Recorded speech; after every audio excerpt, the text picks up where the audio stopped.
This is the issue with 200 pounds is you have someone pick them up and put them in your lap. I'm sure Ronnie's capable of picking them up, but you might as well not expend extra energy. And this is where the nerds will say, well, this is because of lack of stability. This is a poor choice. And the reality is how poor of a choice is always going to be related to the coordination of the individual. So I could go much, much deeper into a nerd standpoint, and this is honestly stuff that I was trying to get meatheads to understand 10 years ago, where you used to get, if I used to say something a machine might be better than a free weight 10 years ago, the meatheads would come after me with pitchforks. Now if I ever recommend a free weight, the skinny nerds, they're less scary because they're frail and stay behind their, their phones most of the time, but they come after me with their pitchforks now as well too. So I'm just dodging pitchforks. Now the people are smaller, so it's easier than it used to be. But the reality is, these are all things to put into an equation that's like a scale, basically, of again, these are all factors that go into exercise selection.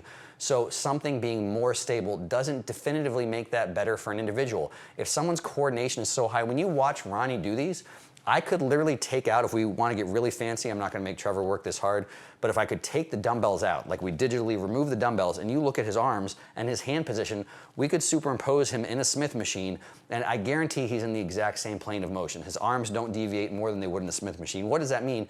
Yes, there's subtle co-contractions and things going, stabilizers, even though that's not a thing going, that are making him stay within that plane.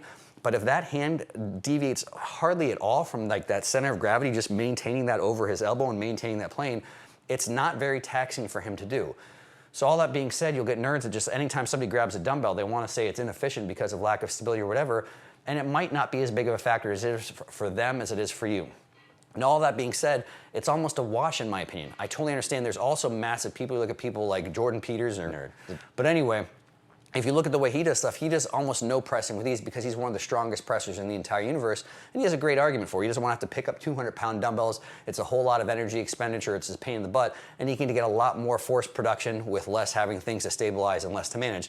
So there is certainly a point where if you get so strong that maybe you'd rather choose something stability. So if you personally prefer that added stability, it allows you to progress and do things better, great. But what's the real test on these? One is just looking at it, how much expenditure is for you to coordinate, but two is how well can you progress the movements? At the end of the day for exercise selection, how well you can progressive overload things is the #1 test.